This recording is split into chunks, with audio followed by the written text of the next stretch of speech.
Hello, this is Ted with OAXRAY, and today we're going to talk about FedEx's challenge to Amazon's FBA program.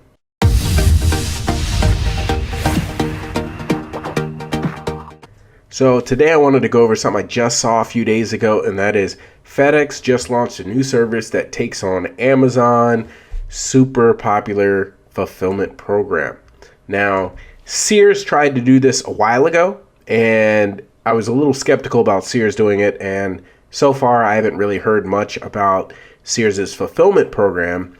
But whenever I'm looking at the FedEx trying to move into the market, I actually see some competition here because FedEx is already shipping the items. They already have the infrastructure in place, whereas whenever Sears tried to do it, they didn't have that infrastructure and they didn't have the expertise in shipping and packing and doing all those things. So FedEx coming into the game could be awesome, and it could be a game changer for a lot of people. So one thing that Amazon launched that I don't know if they thought about any competing companies when they did it was Seller Fulfilled Prime. If you have good metrics and you're sending your items out merchant fulfilled, you eventually will qualify for Amazon Seller Fulfilled Prime, which means I can ship an item from my house to the customer, and as long as I meet those shipping dates, I still can be on the Prime listing. So you're not going to be able to tell the difference between me shipping the item and Amazon Fulfillment by Amazon shipping the item. They're both going to have that Prime label.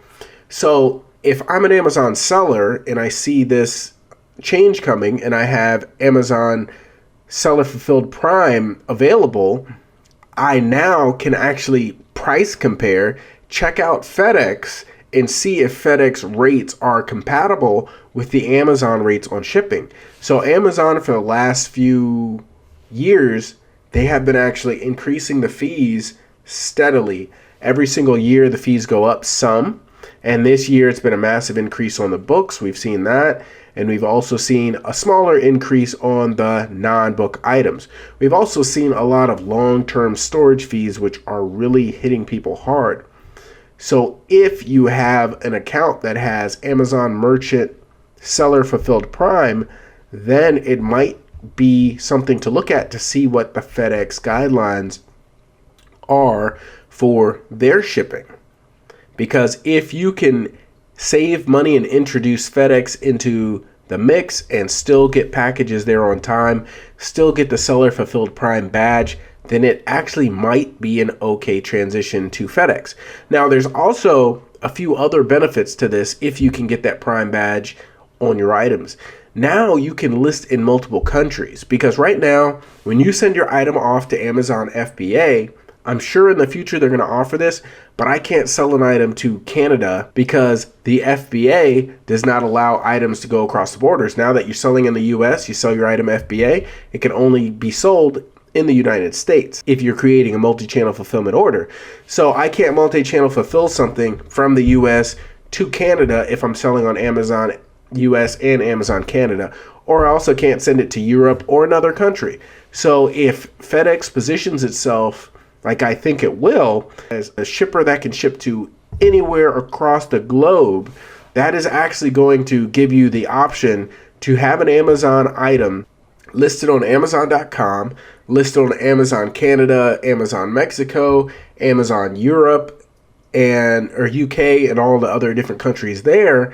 And maybe you can have one item listed on all of those sites simultaneously, and then FedEx will fulfill those orders when it comes through. Now, this is really going to be a game changer if they do this right.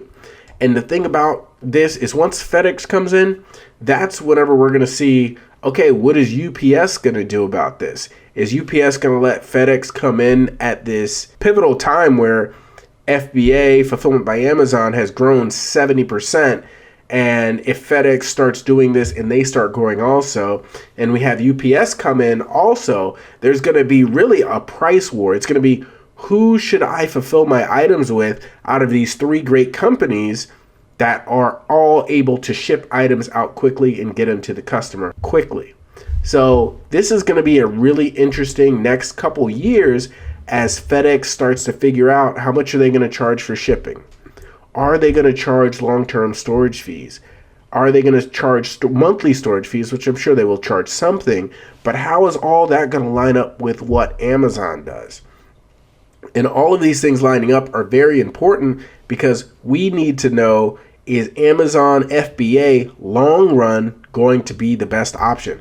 Right now, Amazon FBA is the way to go, in my opinion. It takes much less work than you shipping items out yourself, and it gives you more time. But as this FedEx thing plays out, we're going to really see if Amazon is the best option, the best fulfillment option. But the good thing is, hopefully this puts price pressure on Amazon. Hopefully Amazon starts to look at their long-term storage fees, and if FedEx comes and they say we're not going to charge long-term storage fees, then maybe Amazon will actually start backing off some of these fee increases. So my final thought about this new move for FedEx and them warehousing and doing these things is really what it's going to do is it's actually going to bring a lot of companies that had great products. Let's just say you're Toys R Us, but maybe you don't have the entire shipping process and getting those packages to a place in very good condition, and you don't have that part of your business handled. Then now you can pass this off to a FedEx, and FedEx is going to make sure those items are delivered on time, they're packaged properly, and they are really one of the standards in the market for packing and shipping. So now we have a merchant which maybe had a hard time getting onto online, selling online. Now it's just making it a little bit easier for them to get their products out of the door to a customer within a reasonable amount of time. Thank you guys very much. Have a great day and make some money using OAXRAY. Please like and subscribe. And if you have a question about Amazon, put a comment down below and I'll make a video about it as soon as I can.